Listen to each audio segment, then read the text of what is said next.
Alright, Hare Krishna, Hare Krishna. Eh bien, laissez-moi me présenter. Mon nom est Prakrita Das.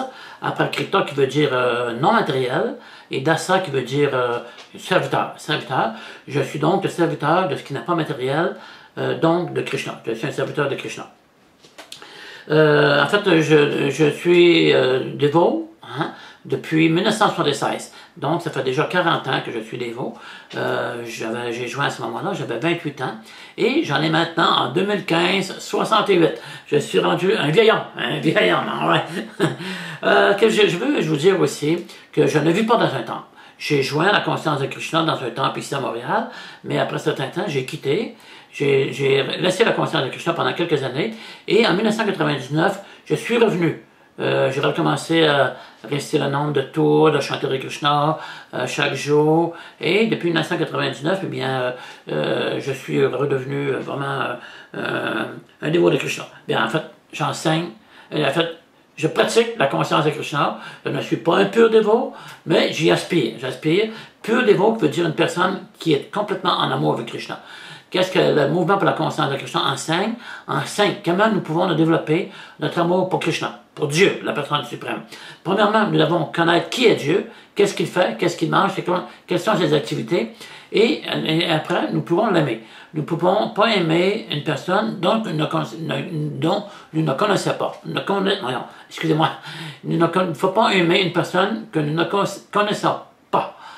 Donc, il faut savoir qu'est-ce qu'il fait, quelles sont ses activités, et ainsi de suite. Et par la suite, nous pourrons développer notre amour pour lui. En fait, c'est ça.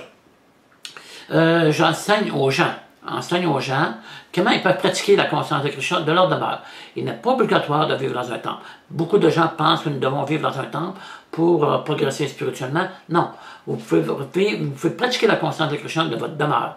En fait, je m'occupe aussi du site vedaveda.com, qui est un site que j'ai fondé en 1999, et c'est le plus grand site Hare Krishna en français au monde.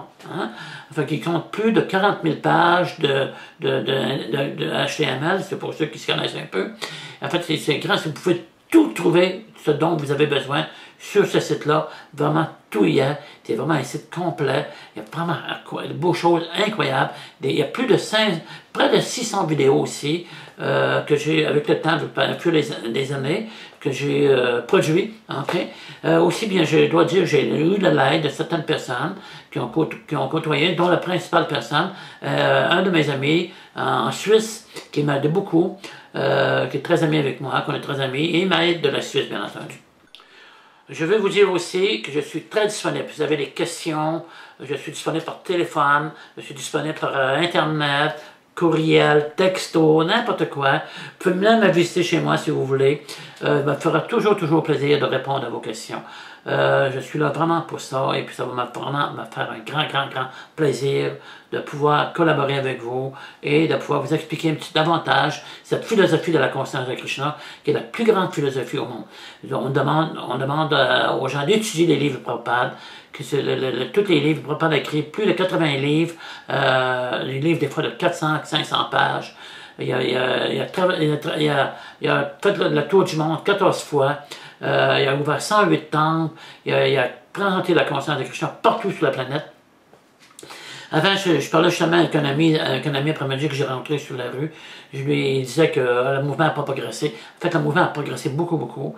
Autrefois, dans les années 1966, avant que Prabhupada vienne, le fondateur du mouvement, vienne, personne ne connaissait Krishna. Personne ne savait qui était Krishna. On ne savait même pas que ce mot-là existait. Mais partout à travers la planète maintenant, ils connaissent Krishna, le mot Krishna. Le mot Krishna, ça veut dire infiniment fascinant. Qui d'autre que Dieu est infiniment fascinant, qui possède toutes les richesses, qui est très beau, qui est très puissant. En fait, il y a différentes qualités de Krishna.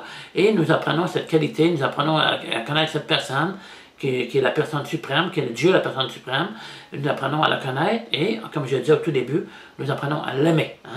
Mais on a besoin d'un maître spirituel, qui est Srila Prabhupada, qui est le fondateur du mouvement pour la conscience de Krishna, encore une fois, qui nous a expliqué cette philosophie, et maintenant on a juste à la mettre en pratique, et on va graduellement aussi, nous aussi, devenir des purs dévots.